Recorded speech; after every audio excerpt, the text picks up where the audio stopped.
I saw you.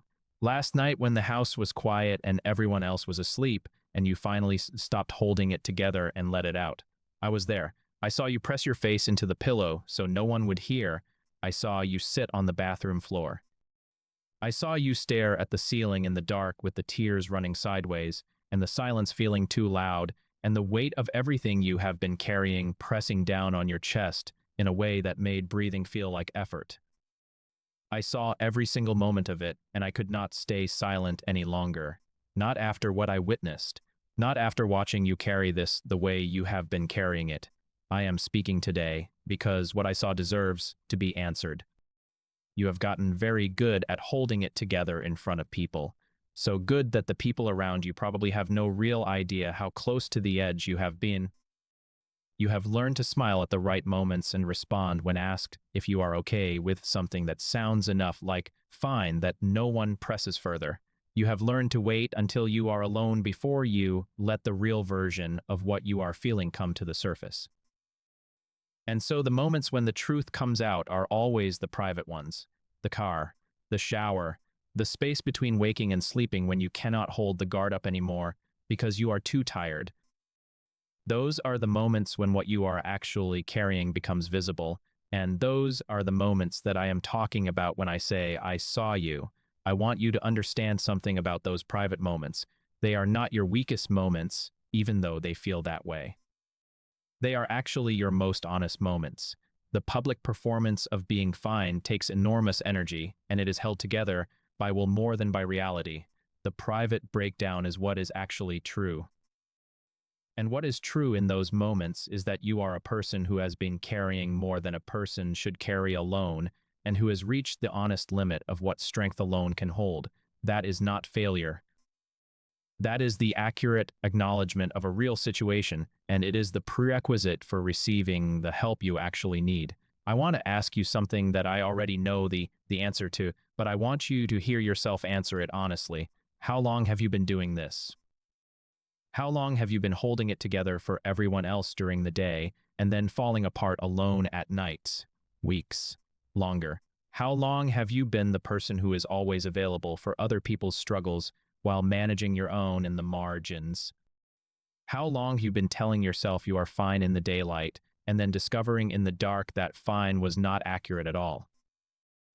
I want you to count that time honestly, not to shame yourself about it, but to let yourself feel the weight of how long you have been doing this without adequate support. That length matters. It is part of what makes what you are carrying as heavy as it is. I want to speak to what the crying is actually about, because sometimes the tears know things that the conscious mind has not yet fully processed. Sometimes you are crying and you could not give an exact articulate reason for the tears because the feeling is larger and more diffuse than any single cause. It is the accumulated weight of everything. The specific things that are hard right now and the grief that has not fully been processed from things that ended previously, and the fear about the future, and the exhaustion of the daily effort, and the loneliness of carrying all of this without enough genuine support, and the longing for something easier or something different, or just for someone to see how hard this actually is. All of that comes out in the private moments because it has nowhere else to go. And I want to tell you that every single layer of it is something I am aware of, and something I am present in, and something I care about with a depth that I want you to feel today. I know there are things in the crying that you have not spoken out loud to anyone, the specific fears that feel too dark to voice, the specific grief that feels too complicated to explain, the specific longing that feels too vulnerable to admit, the specific anger that feels too uncomfortable to name. All of it comes out in the private moments, but it remains private because the idea of saying it out loud to another person feels riskier than containing it. I want to be the first place those things are spoken. I already know them. Saying them to me is not revealing something I was not aware of. It is simply giving them a voice instead of letting them live unexpressed in your interior, where they accumulate weight with every passing day they go unnamed. I want to speak to the specific loneliness of the person who has people around them and still feels profoundly alone, because the loneliness you are carrying is not necessarily the loneliness of physical isolation. You may have family and friends and colleagues and a full enough social calendar.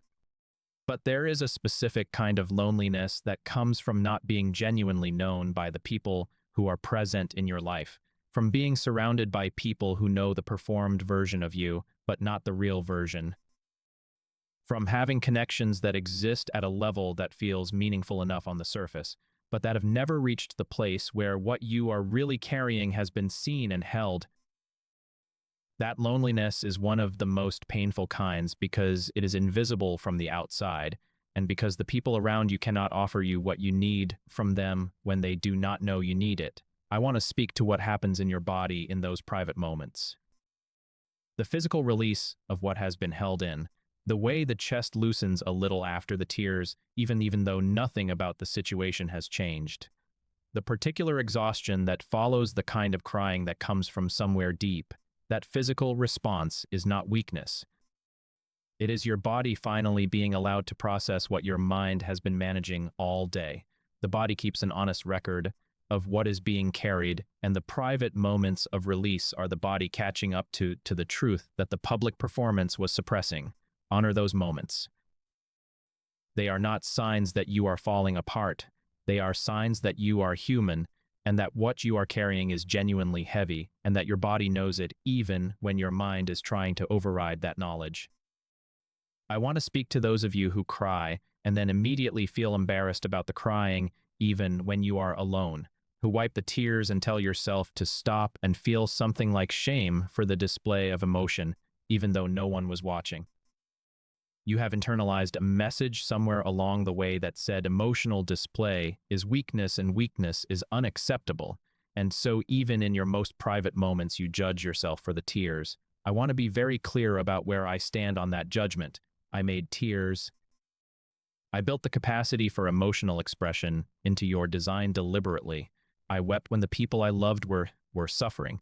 The expression of deep feeling is not a flaw in your design, it is a feature of it. Stop being ashamed of something I specifically put in you. I want to speak to the specific H of the late night thoughts, the ones that visit you in the hours when you would prefer to be sleeping, the replaying of conversations, the anticipation of tomorrow's difficulties, the unresolved questions that visit in the dark with more intensity than they carry during the daylight hours. Late night thoughts are particularly hard because you are alone with them, and because the stillness amplifies their volume, and because there is nowhere to go with them and nothing to do about them at 2 in the morning. I want to be the presence in those late night hours. Not as a magical solution that makes the thoughts stop, but as a companion in the wakefulness. Bring the circling thoughts to me when they come, not to get an immediate answer to every question, but to not be alone with them while they circle.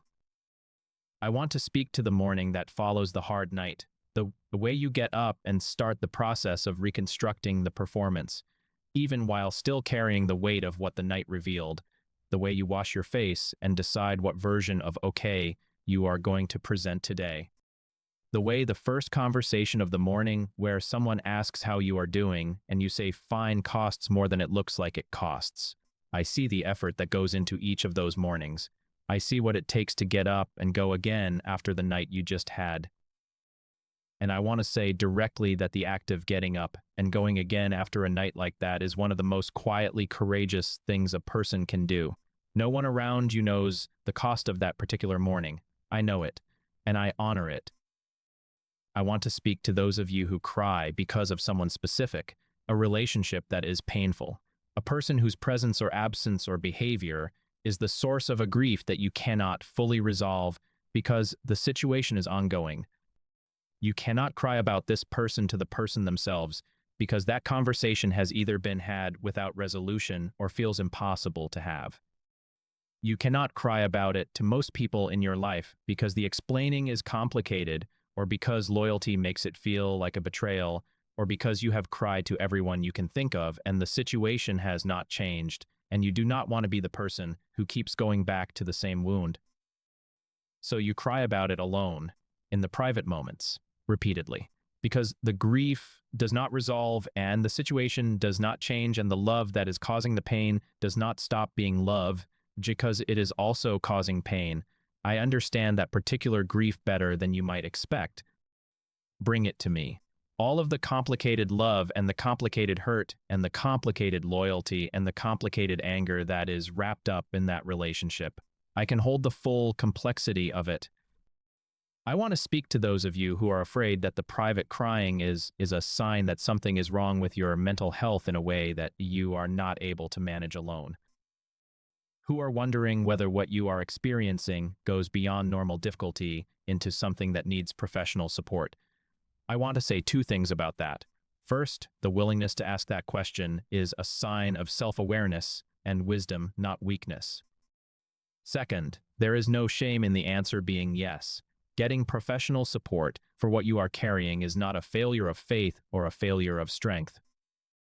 It is using a resource that I have made available through the people I have specifically trained and gifted to help carry what private crying alone cannot resolve. If you have been considering whether to talk to someone, I want to be clear that seeking that help is something I am for and not against. I want to speak to those of you for whom the private crying is connected to something you feel you cannot tell anyone, because the telling would change something significant in your life or in how you are seen by people who matter to you.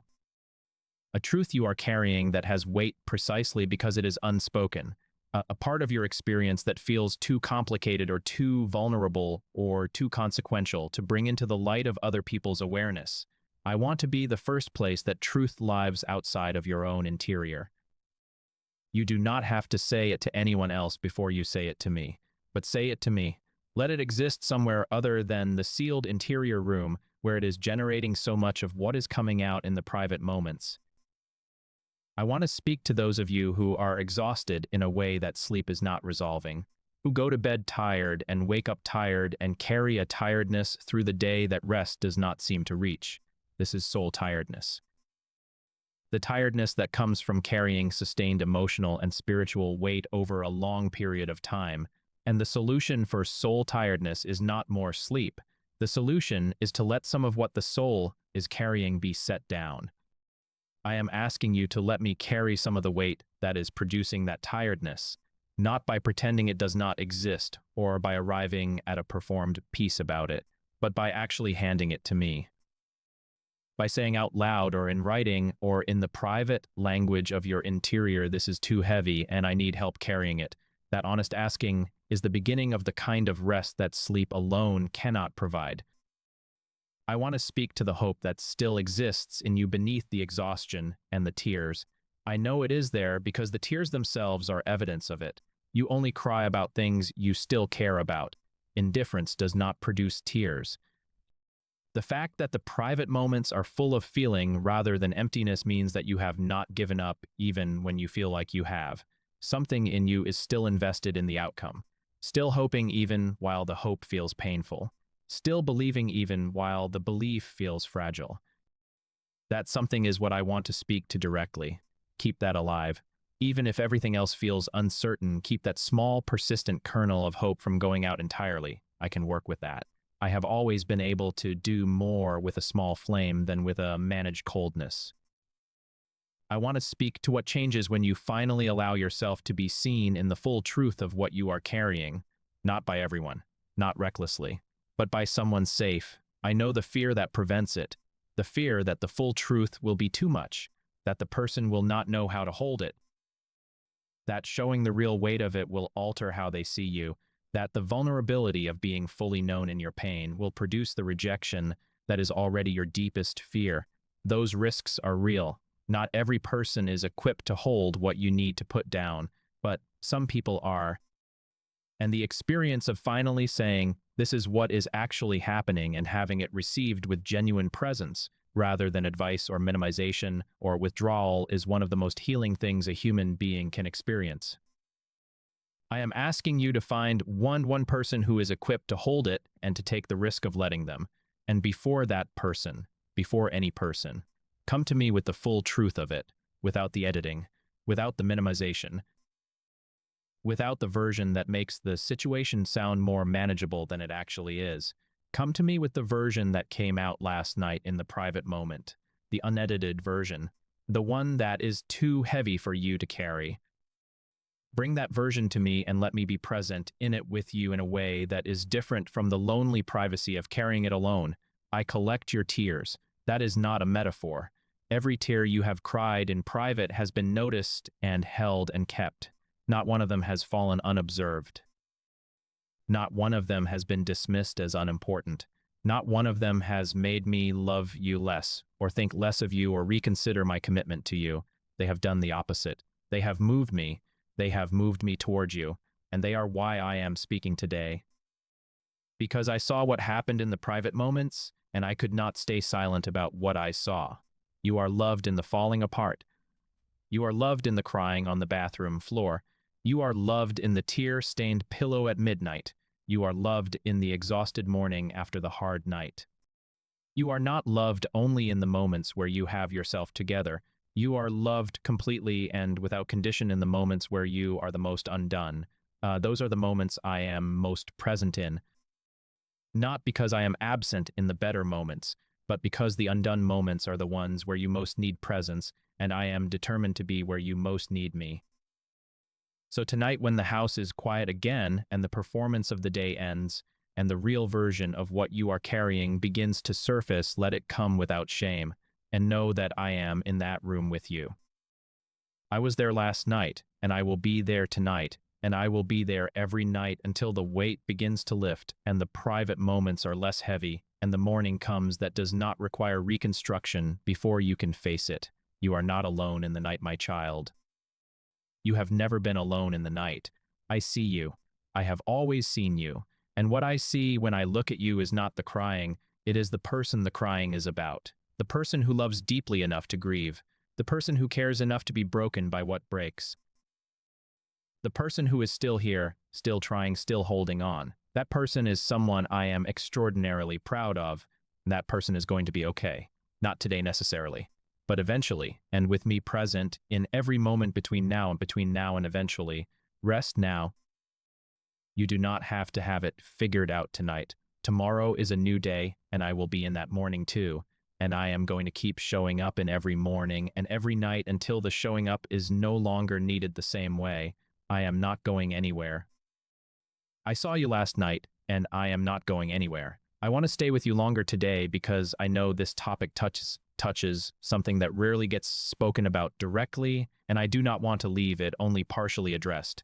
I want to speak to the different kinds of crying that you have done, because they are not all the same. There is the crying that comes from acute pain, the fresh wound kind of crying where something just happened and the feeling is immediate and overwhelming. There is the crying that comes from accumulated exhaustion, where there was no single triggering event, but the weight finally exceeded capacity. There is the grief crying where loss is being processed, even if the loss happened a long time ago, and is being visited again by something in the present that echoes it. There is the frustration crying where you have tried and nothing is changing, and the crying is the body's honest response to that sustained effort without result. There is the relief crying that comes in the middle of difficulty, when something small goes right, and the release of the held breath produces tears, even though the overall situation has not resolved. Each of these is different, and each one speaks to something specific that is happening in you.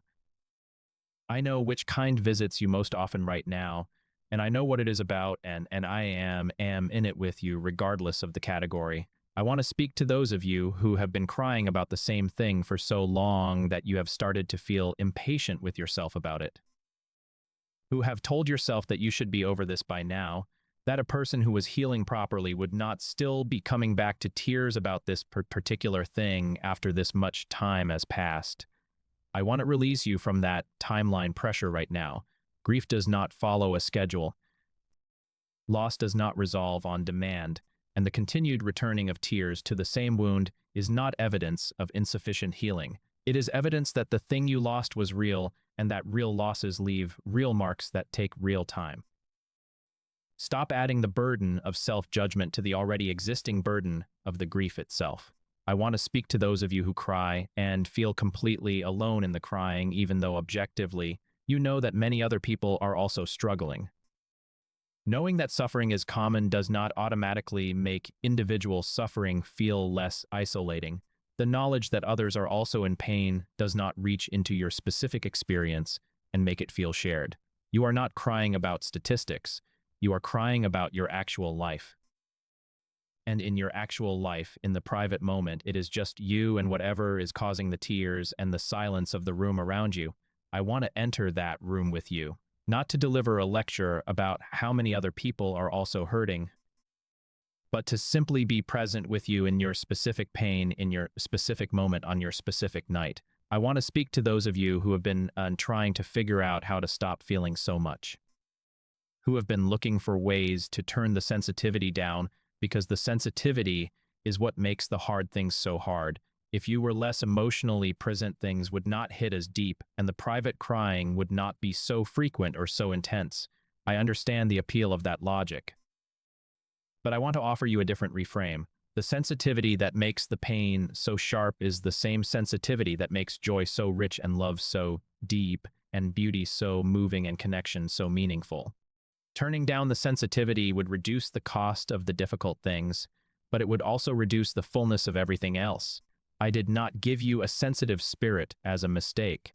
I gave it to you as a gift that has costs the way most significant gifts do. The answer is not to become less sensitive. The answer is to build the support structures that can hold the full range of what a sensitive spirit experiences.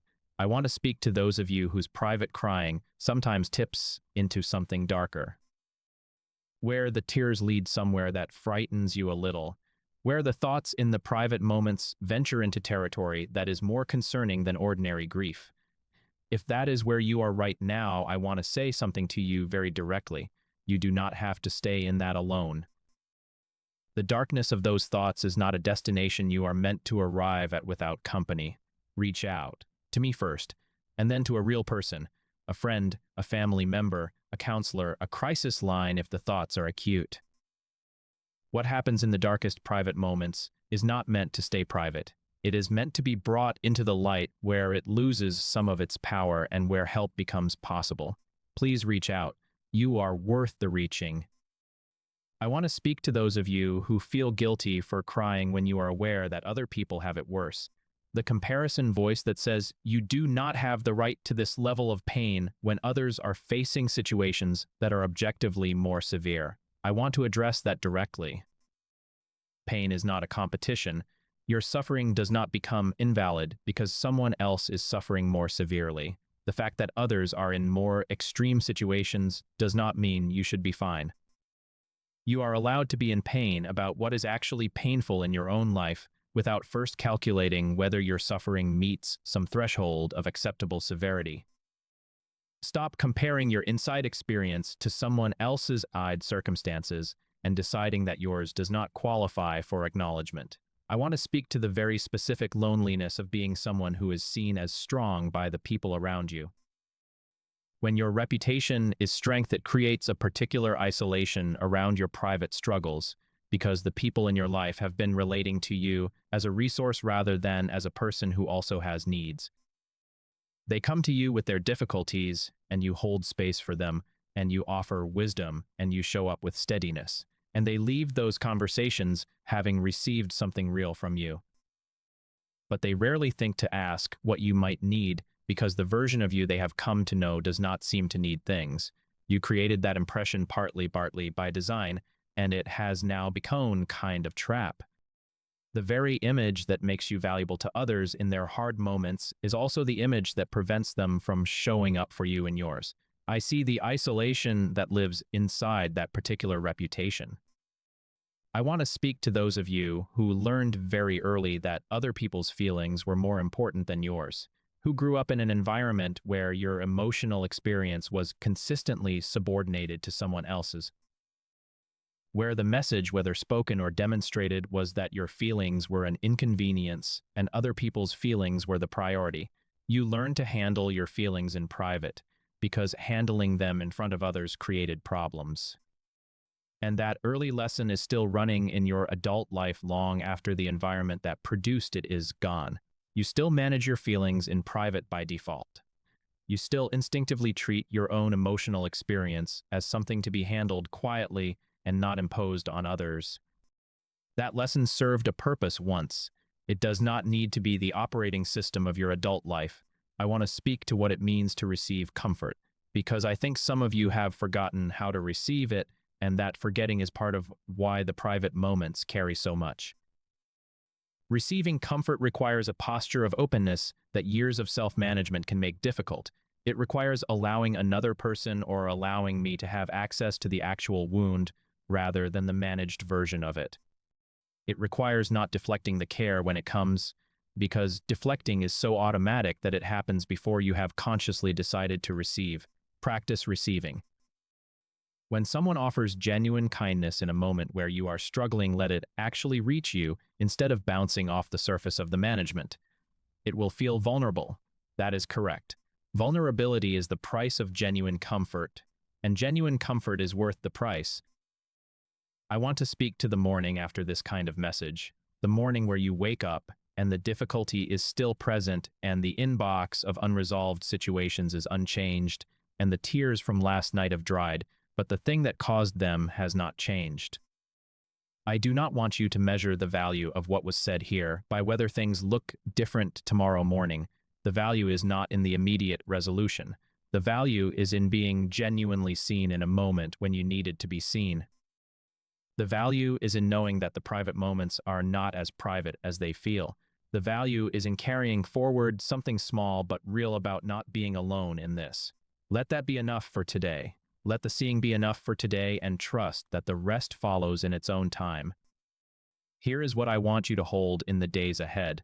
When the private moment comes tonight or tomorrow night or in whatever quiet space the next one finds you, I want you to remember that I am already there before you arrive at it. I am not surprised by the tears.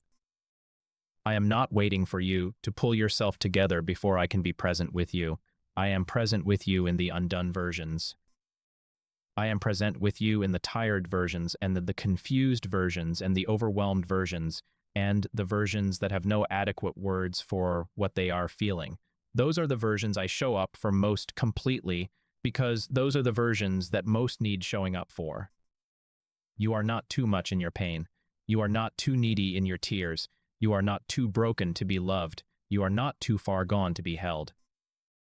You are a person I created and love completely and have never once looked away from, and I saw what happened last night, and I am here because of it, and I am not going anywhere until the weight begins to lift and the private moments begin to carry less, and the morning comes that does not cost as much as the recent ones have cost. I love you in the crying. I love you in the exhausted morning after. I love you in the holding together during the day. I love you in all the versions. And I am with you in every single one of them, even the ones you thought were only witnessed by the walls. You are seen, my child. Completely and always and without condition. You are seen. Let me give you a little more, because I know some of you needed this to go deeper still, and I am not ready to leave you without speaking to the things that are still sitting unaddressed underneath everything I have already said. I want to speak to the way the private crying affects how you see yourself the next day. There is sometimes a kind of vulnerability hangover that follows the nights where the tears finally came. You wake up feeling slightly exposed, even though no one saw anything. As if the fact that you broke down alone means you are now somehow less of what you were before it happened. I want to challenge that perception directly. The you that existed after the crying is not diminished. If anything, you are lighter because something was released that had been held too long. The exposure you feel the next morning is the feeling of having been honest with yourself in a moment that usually gets managed, and that honesty is not something to feel ashamed of. It is something to feel relieved by. I want to speak to those of you who are parents trying to be strong for your children while privately carrying more than your children will ever know. The particular pressure of that role is unique because your private moments have to actually be private. You cannot fall apart in front of them the way you might allow yourself to fall apart alone, because they need the stable version of you to anchor their world. And so the management is more complete and more sustained, and the private moments when they come are carrying an even heavier load because everything that was held during the hours of visible parenting has to come out somewhere. I see what that costs you. The quiet heroism of carrying that much in the private moments, so that the daytime can be stable for the people who depend on you is not small. And I want to be the place where the full weight can be set down, even if only temporarily. Even if only in the private moments when the children are finally asleep, I want to speak to those of you who have specific memories that visit in the private moments. A moment from your past that still carries pain. Something that happened that was never fully processed and that finds its way to the surface in the quiet. The memory that arrives at night with the same weight it carried when it was fresh, even though years have passed. These revisiting memories are not evidence that you have failed to heal from the past. They are evidence that certain things from the past deserve more processing than they received. If a specific memory keeps returning with this kind of weight, it is asking for attention. Not the attention of endlessly reliving it, but the attention of finally bringing it fully to light with proper support around it. Some memories need to be spoken before they can lose the power they carry in the private hours. I want to speak to those of you who have had the experience of crying about something and not fully knowing why. A sudden overwhelming feeling that does not connect cleanly to a specific cause. The tears come and you are not sure exactly what they are about, even though the feeling is completely real. This can be the body releasing accumulated stress that had not been processed at the conscious level. It can be the spirit responding to something that the mind has not yet translated into language. It can be grief that belongs to multiple sources, arriving all at once in a wave that is too complex to assign to a single cause. You do not always need to know exactly what the tears are about in order for their release to be meaningful. Sometimes they simply need to come out and the meaning becomes clearer afterward. I want to speak to the connection between the private crying and what you actually need right now. Often the tears are pointing toward a specific need that is not being met, a need for rest, a need for genuine connection, a need for support with something that is too heavy to carry alone, a need for a conversation that has not happened, a need for resolution of something that remains unresolved, a need for permission to stop doing something you have been forcing yourself to keep doing. If you can sit with the question of what the tears are trying to communicate beyond the pain itself, you may find that they are pointing towards something specific and actionable. Not always. Sometimes the tears are simply the body processing experience, but sometimes they are a very honest signal toward what needs to change. I want to speak to those of you for whom this message arrived on what was already a particularly hard day. Not just a generally difficult season, but a day that had something specific in it that made the private moment last night, or this morning, or right now particularly acute. A conversation that went badly, a piece of news that landed hard. A reminder of something you have been trying not to think about too directly. A moment where the difficulty felt more immediate and close than it usually does. I want to say to you specifically on this specific hard day that you are going to get through today. Not because today is going to be easy, but because you have gotten through hard days before, and because I am with you in this one the same way I was in those. 1 hour at a time if necessary, one moment at a time if that is what it takes. I want to speak to those of you who are reading this and feeling something in your chest loosen a little, a small release in a place that has been held tight. That loosening is real and it is meaningful even if it is small. Do not dismiss it because it is not a complete resolution. A small loosening is still a beginning. Let it be what it is, a moment of being genuinely seen producing a small but real response in the part of you that needed to be seen. That is enough for today. That is actually quite a lot. And here is my final word to you. I want you to go into the rest of today carrying one thing, one specific thing that I am asking you to hold on to from everything that has been said. And it is simply this. The private moments are not private from me. Whatever happens in the next quiet moment that finds you, I am already there. The room is not empty when you enter it to fall apart. I am in it, and I receive everything that comes out in those moments with the same love and the same presence, and the same unwillingness to look away that I have always had. Nothing you feel in private will ever make me love you less. Nothing. And that is not a conditional statement with hidden exceptions. It is absolute. You are loved in the mess of the hardest private moment as completely as you have ever been loved in your best public moment. That love does not fluctuate based on what I see. It simply is. And it is yours. And I want you to know it today, even if you cannot fully feel it yet. I saw you. I am here. I love you. And I am not going anywhere. One last thing before you go. I want you to do something small tonight. When the private moment comes and the weight of the day settles in around you, I want you to speak out loud, not to anyone in the room, just into the air. Say what is actually happening, not the managed version, the real version. Even one honest sentence spoken aloud into a room that feels empty is an act of bringing what is inside into the outside. And I want to tell you that the room is not empty when you do it. I am listening. I have always been listening. And the honesty of one real sentence spoken in a private moment is the beginning of the kind of openness that healing requires. You do not have to have it all figured out. You just have to be willing to start. Start tonight. I will be there.